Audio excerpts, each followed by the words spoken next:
Excuse my omitting of the front of this lesson.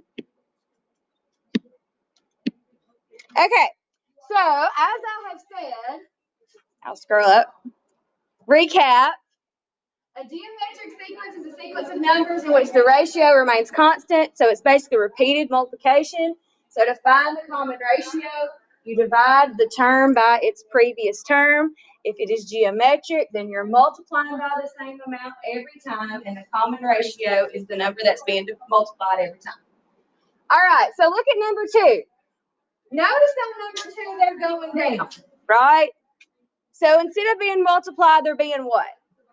Divided. Now, isn't dividing by a number the same thing as multiplying by a fraction? So, like dividing by 5 would be like multiplying by 1/5. Y'all see that? So, what you could do is do your calculator. Let me get mine.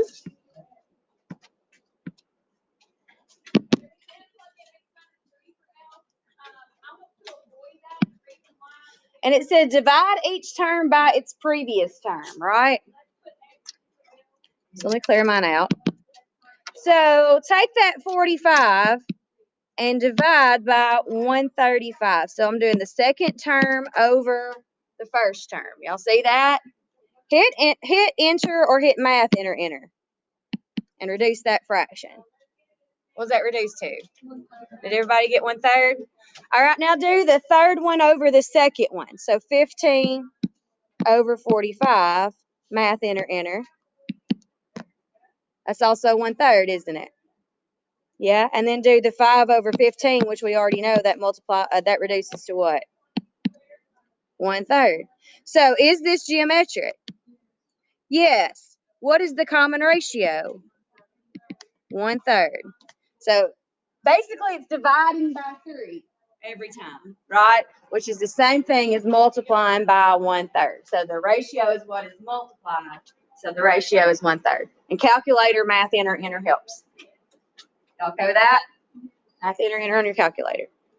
All right. Number 3, we want to know, is it geometric? And if it is, we got to find the common ratio. All right, so we're going to divide the second one over the first one. What's 18 divided by 6? 3. Is 24 divided by 18 6 also? 3 also? No, it's not, right? That's because this is going to be a simplified fraction, isn't it? All right, so is this geometric then? No, it's not geometric. Because to be geometric, it has to be multiplied by the same number over and over. Is that okay? Okay. Well, looky where we got some negatives in this one. We go from 7 to negative 14 to positive 28 to negative 56. What are we multiplying by? Negative 2. Yeah, if they're alternating signs, that means you have to be multiplying by a negative. Does that make sense? They're alternating signs, you're multiplying by a negative. If they're all the same sign, either all negatives or all positives, you're multiplying by a positive. Does that make sense? Because your signs change when you multiply by negatives. Now, what times 7 gets negative 14? Is that if I keep multiplying by negative 2, does it keep increasing the way that pattern is going? Yes. So, yes, this is geometric, and the ratio is negative 2. Y'all okay with that? Okay. Look at number 5, same thing. We're alternating signs. So if there is a common ratio, then it has to be a negative number. Right? So we just have to check it. What is 40 or negative 40 over 80 reduced to? Negative 1/2. Is 20 over negative 40 negative 1/2 as well? Is negative 10 over 20 negative 1/2? Yes. So yes, this is geometric. Oops. And the common ratio is what? Negative 1/2. Is that okay with everybody?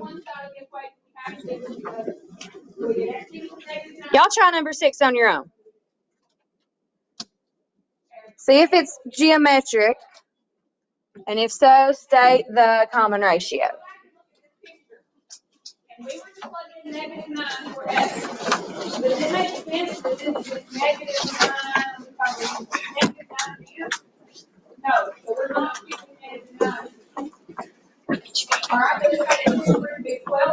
Geometric sequences today.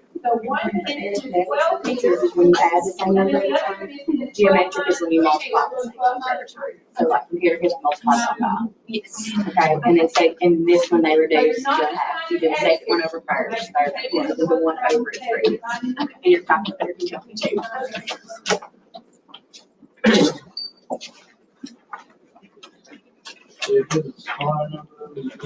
Well, you put the second one over the first. Does that make sense? You kind of go backwards. You do the second over first, and then you check third over second, and then you do fourth over third.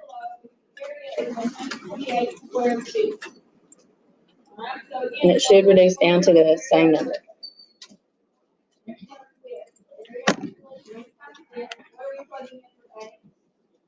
So what do y'all think? That's number 6 geometric. Yes. What number is being multiplied every? I can't write the Y. Yes. Positive 4 or negative 4. These are negative numbers. Positive because the signs don't change, right?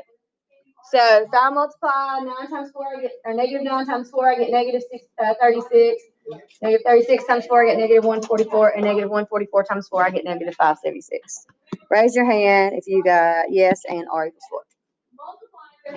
Any questions about how we find a common ratio? Okay.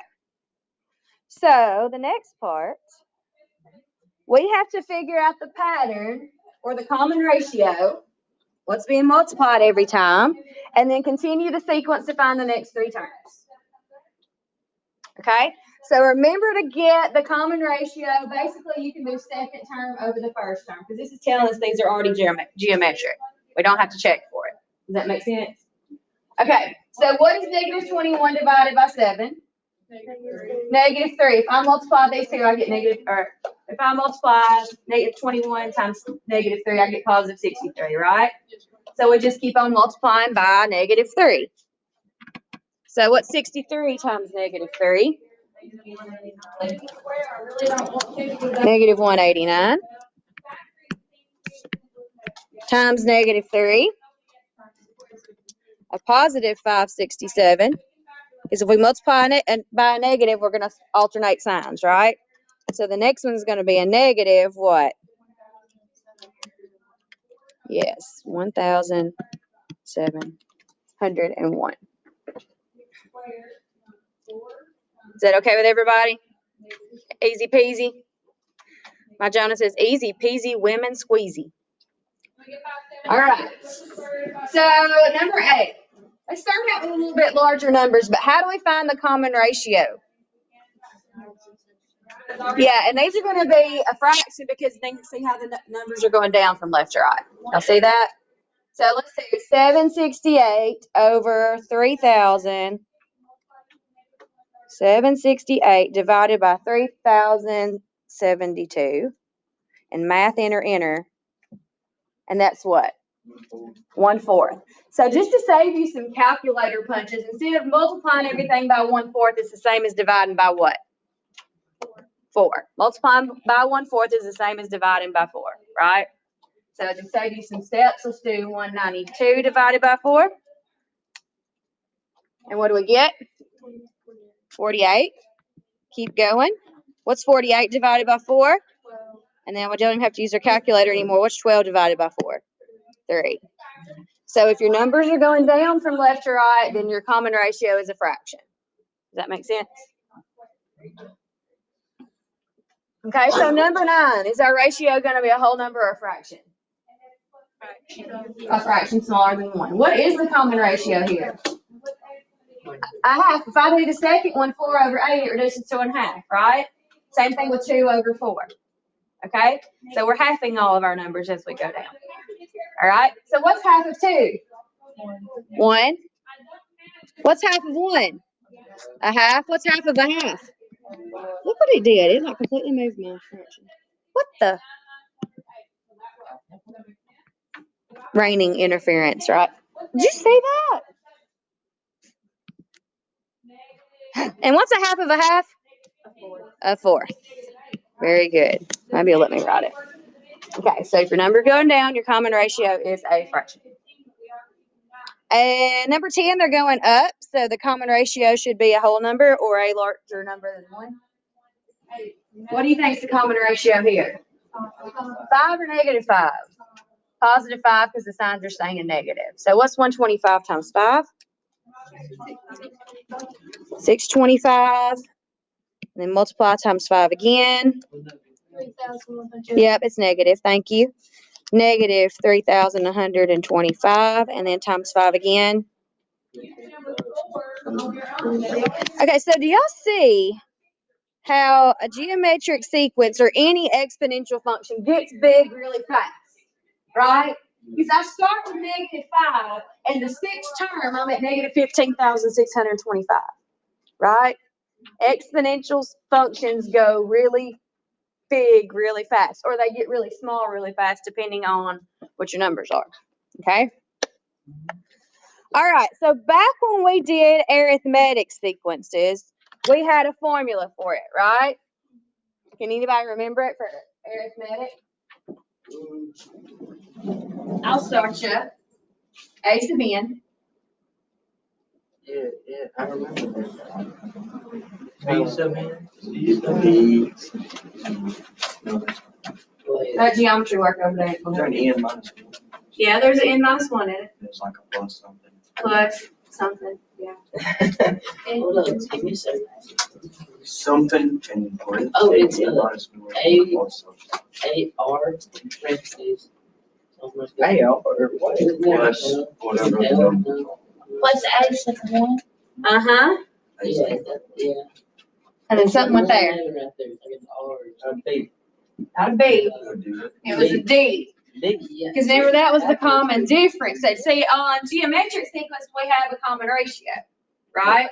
So that's our R. In arithmetic, we had a common difference, which is what was being added every time, right? And what was A1? Remember, the first term in the sequence. Good job. All right, see, y'all did it. So this was arithmetic. And so geometric, we're about to learn it. Now, this is a linear equation, right? It's a linear model. We said it had a constant rate. It's going up by the same amount every time. And geometric is exponential because it's repeated multiplication. So it's going to have an exponent in it. So here it is. A sub n, that looks familiar, equals A1 times R to the n minus 1 power. So the nth term in the sequence, whatever term you're trying to find, whether it's the 5th or the 10th or whatever, the 25th, that's going to be your n. What is A1? So write that down. A1 is your first term again. So at least that's familiar. Your R is your what? Common ratio. Good. That was like a V. Sorry. My eraser ain't working when I want it to, and it's working when I don't want it to. Go figure. And N is the number term. But there it is. You might want to highlight that. There's your formula for your geometric sequence. A sub n equals A1 times R to the n minus 1. We have a test on Thursday, so be sure you memorize that before then. Okay, so they're going to give us a beginning of a sequence. And what we want to do is write the rule for it. Now, what is the rule? Yeah.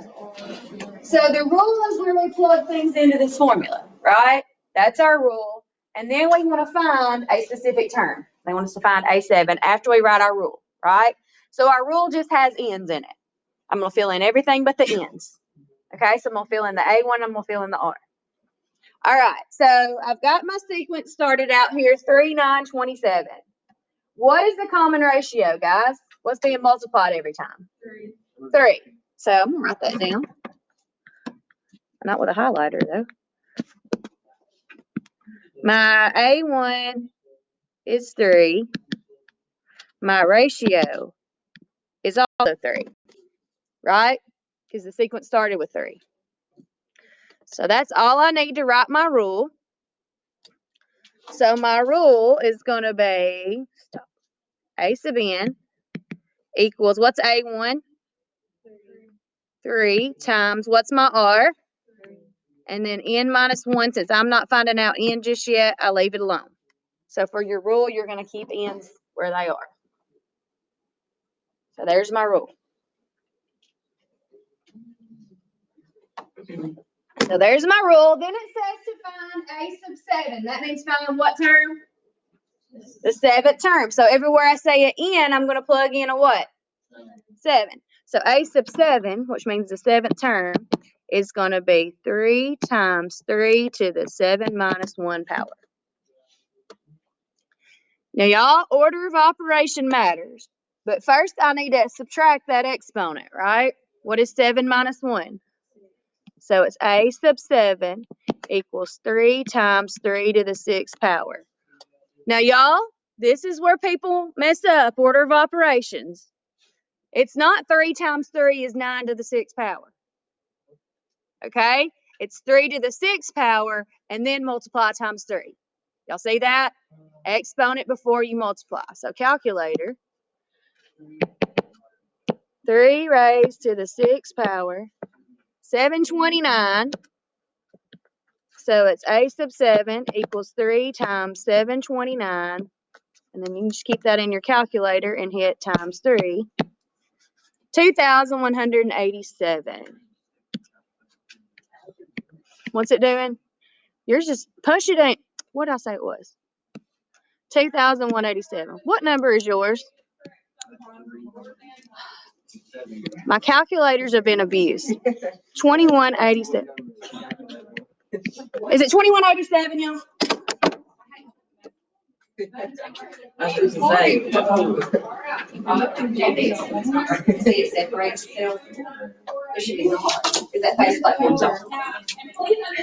right. So any questions about how we found that? Any questions about how we found that? Okay, that's it. To get the rule, you plug in A1 and R, and then you plug in and get whatever term they want you to find in your rule. That's it. Exponents first. All right, number 12. I need 2 things before I start. I need A1 and I need R. So A1, you can just see it. It's -4, first term in the sequence, right? All right, to get the R, do the second one divided by the first one. What is 20 divided by -4? So my common ratio is -5. Y'all agree? And then you can check it. 20 times -5 is -100. All right? So it's always kind of smart to check your R, because if your R is wrong, everything else is going to be wrong. All right. So write our rule. Our rule is going to be A sub n equals what? -4 times what? And I'm going to use parentheses since we have all these negatives to the n minus 1. There's my rule. Any questions about how we got the rule? You just find A1 and R, leave n's alone. So now we want to find the 7th term again, right? How do I find the 7th term? Plug in 7 for all your n's. So A sub 7 equals -4 times parentheses -5 to the 7 minus 1. What is 7 minus 1? So A sub 7 equals -4 times -5 to the 6th power. All right. When I use my calculator, use parentheses around that negative or it's going to mess your signs up. Okay, the parentheses buttons are right above the 7 and the 8. And then raise it to the 6th power and hit enter. And then you multiply that number by what? Times -4. Exponent before you multiply. So my final answer is -62,500. -62,000. Yes. Okay, but just make sure you do exponent and then multiply. Because it's going to save you time if y'all just punch that in your calculator, won't it? Yeah. So as long as you show me right here where you simplified the 7 minus 1, if you can show me that and it cranks out to get that, I'm okay with that. Just make sure exponent comes before you multiply every time. Got it? Got it? All right. I think we got a handle on it, right? I want to do some that are fractions. Let's do number 13. Flip over. Let's do number 13. We're not going to do them all, but we'll do number 13.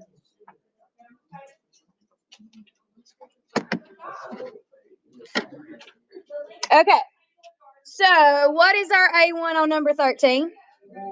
400. Starting out big. What's my common ratio? A half. So any questions about A1 and R? So we make our rule. A sub n equals A1, which is 400 times 1/2 parentheses to the n minus 1. There is my rule. So any questions about my rule? Zoom that in even bigger. Okay, so we're still wanting to find the 7th term. Okay, so A sub 7. So on your handout, you're just going to have to see what you're trying to find. It might ask for something different every time. I can't remember.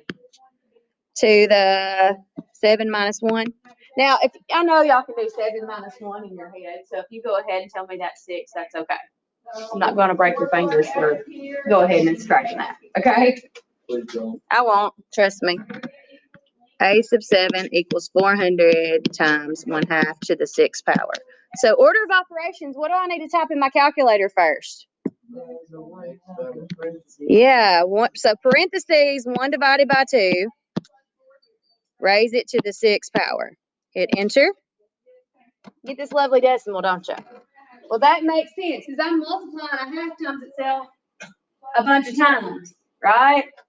And we already know a half times a half is a 4. So these numbers are going to get smaller and smaller and smaller every time I multiply by a half, right? Does you see how that makes sense? For that to be a decimal? All right, then we're multiplying by what? Times 400. So just store it in your calculator. That looks a little better. X equals 6.25. If you want the fraction, it's math, enter, enter. 25 over 4. I'm okay with 6.25 on these. That's rare that I tell you to leave it a decimal, but I really don't like it. But you changed it? They mean the same thing mathematically. I got it. Good. Did you get 25 over 4? Or did you get 6 and 1/4? Yeah. All right. 14 looks boring. You're just multiplying by 5. Let's do 16. 16 looks fun.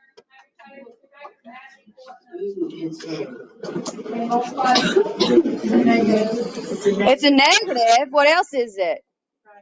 It's going to be a fraction because they're getting smaller, right? So what's our A1? 729. What is my common ratio? Negative what? Does everybody know how to get that? Calculator, second one over third one. So that was 243. Should be a negative. Divided by 729. Math, enter, enter. 1/3. So it's supposed to be negative 1/3. Y'all agree? Second one divided by first one gets you the ratio.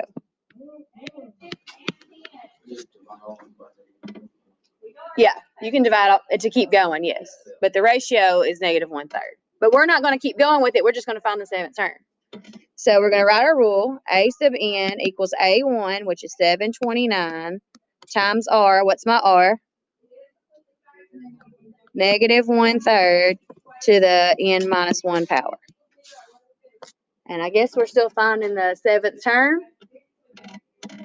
So A sub 7 equals 729 times negative 1/3 to the 7 minus 1. So I'll go ahead and simplify that exponent. 721 times negative 1/3 to the 6th power.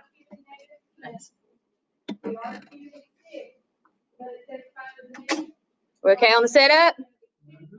Calculator. What do I put in first? Parentheses, little negative at the bottom. 1 divided by 3. Raise it to the 6th power. You need to use parentheses or it's not going to work out. So just keep that decimal stored in there, y'all. Don't retype it. Just hit times 729. Because if you keep it in there and just don't clear it and don't write it down or don't retype it, it'll store. See how it has the word answer right there? That means it stores the previous answer. Does that make sense? So that is storing that fraction in there. And hit enter. Oh, look at that. Did y'all get one? Yeah, I did. Man, I was wanting some big old fun fraction or something. Dang. So the seventh term of this geometric sequence comes out to be 1. Make sure exponent then multiply. Everybody get one on their calculators? Everybody's calculators working? All right, good. Let's do number 18, then you guys are going to try some.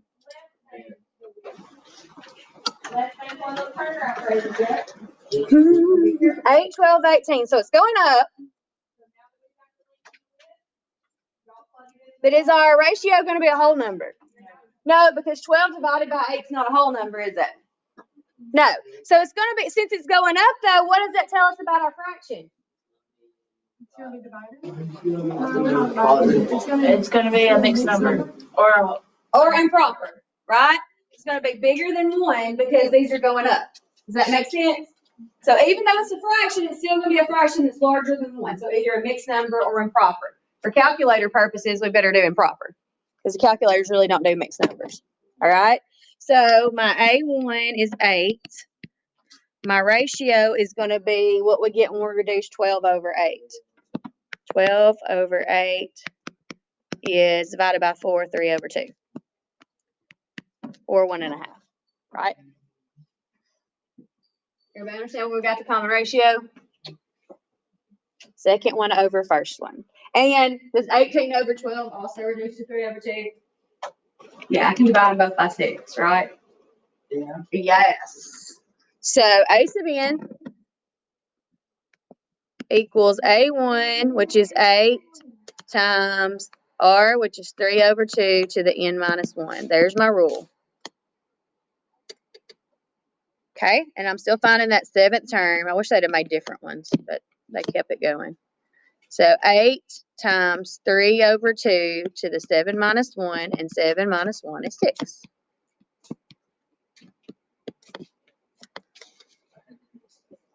So what do we type first in our calculator? Parentheses, 3 divided by 2, close parentheses, raise it to the 6th power and hit enter. And then take that and multiply by what? 8. 91.125. I'm just going to leave that a decimal. What is 7? It's 729. Is it math? Enter. 729 divided by 8. I don't know. Yeah. 729 over. I just always go right. I just use the answer, Yeah. copy the answer. Yeah. I store the answer. So I just hit enter or times whatever and it goes it. So I'm going to do that 91.125. I'm trying to. It won't be wrong if you do it right. Nope. I actually prefer the fraction, but that's okay. I want y'all to go back and I want y'all to try number 15 and 16. Y'all do 15 and 16. I meant 15 and 17. Sorry. Y'all do 15 and 17. My bad. What sugar? Write the rule and then find the seventh term using your formula.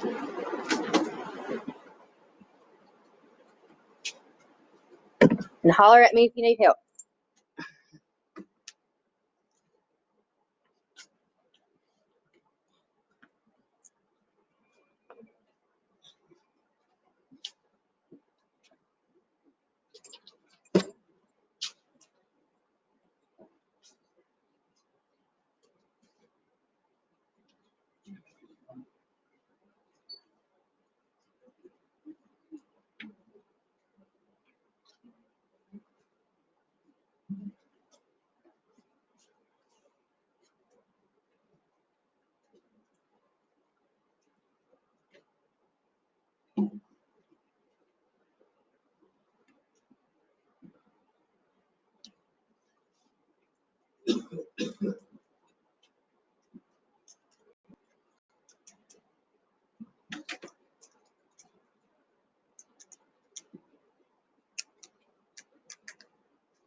Sounds like me trying to play.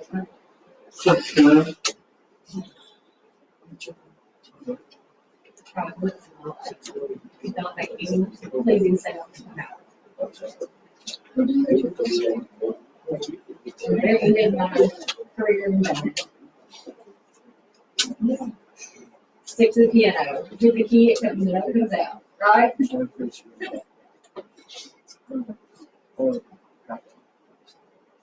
Good piano.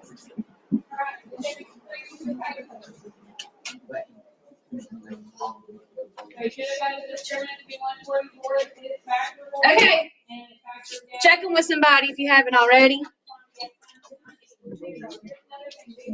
You're still working, keep on working.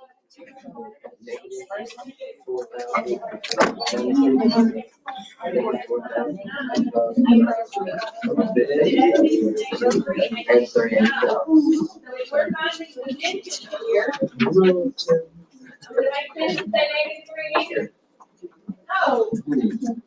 Right, so we mark off -3, so we've got 9 meters and 3 meters. Let me also overachievers went did number 14 too. I love it. Oh, Oh,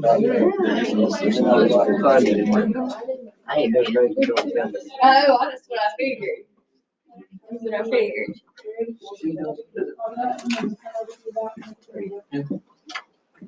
I thought it was pretty easy looking, but that's why I said it.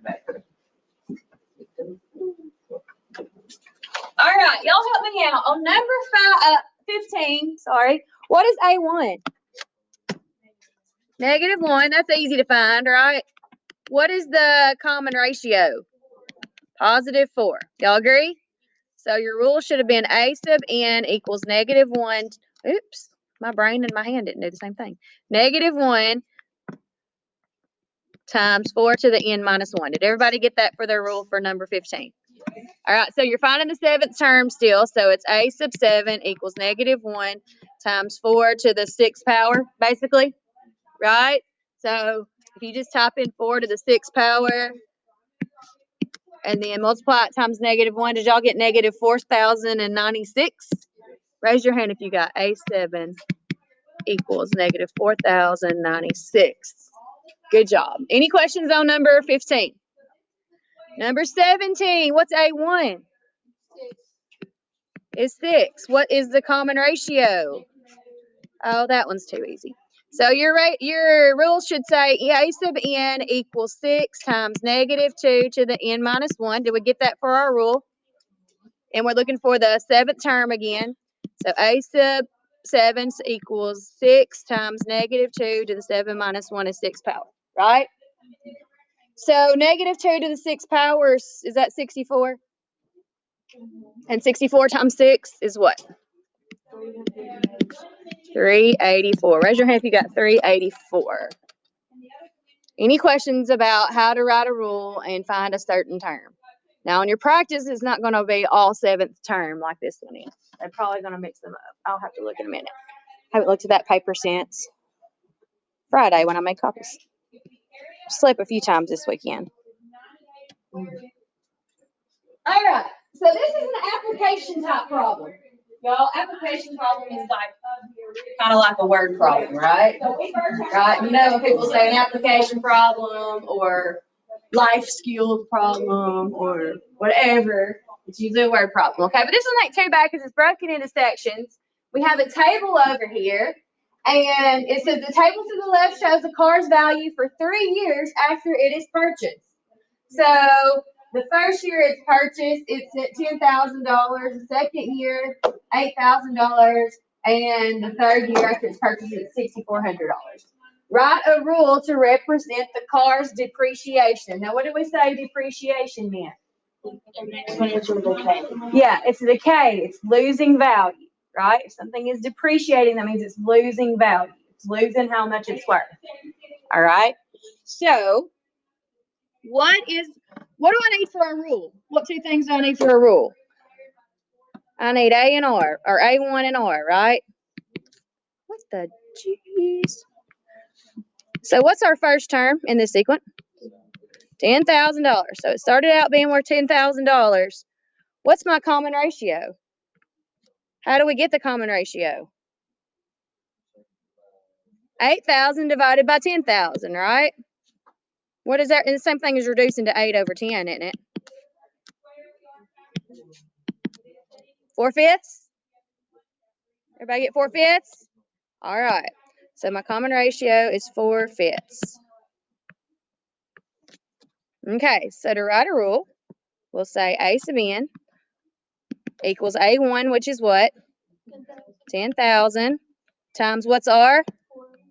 4/5 to the n minus 1 power. So remember, a rule, we leave it all n's. And that's my rule. So number 19, I only wanted us to write the rule. Is everybody okay with that? All right. Now it says, what will the value of the car be after 10 years? We plug in 10 for n. Very good. Now we know it's going to be lower than 6,400, right? Quite a bit lower, right? Okay. So that's what we do. We plug in 10 for n. So A sub 10 equals 10,000 times 4/5 to the 10 minus 1 power. And y'all can go ahead and subtract that. What's 10 minus 1? So 10,000 times 4/5 to the 9th power. And then we're going to let our calculator work for us a little bit. You can't do parentheses 4 divided by 5? Okay, that's okay because we're talking about money. So talking about money, we really don't want fractions, right? We can round it. Well, let me do it. We can round. Hang on. 4/5, not to the 6th power. 4/5 to the 9th power. Hit enter. And then times 10,000. Hit enter. I'm getting that. Okay, so this is money, right? Right? How many decimal places do we round to with money? I didn't do times. You didn't do times 10,000? No, yeah. Go back, multiply times A1. So we're going to round this 7. The 7 behind it makes it go to an 8, right? So the final price or the total amount of value of this car after 10 years is $1,342.18. So you always want a decimal with money. I hate not being able to keep it on the same screen. 1,342.18. 1,342.18. Okay. Yeah, anytime there's money, we do want a decimal for sure. Okay. So the bottom part of our note says a summary. So let's just recap everything. Okay? Y'all have to write down just a recap with me. All right? First of all, what's different in an arithmetic sequence and a geometric sequence? Right. Arithmetic is repeated addition and subtraction. Geometric is repeated multiplication. So what does our common ratio look like if the numbers are going down from left to right? It's a fraction that is smaller than 1, not an improper fraction, correct? All right. So, and remember our formula for geometric is A sub n equals A1 times R to the n minus 1, where n is the number of term you want, R is your common ratio, and A1 is your beginning term. So that is basically all I have for geometric sequences for today. Signing off.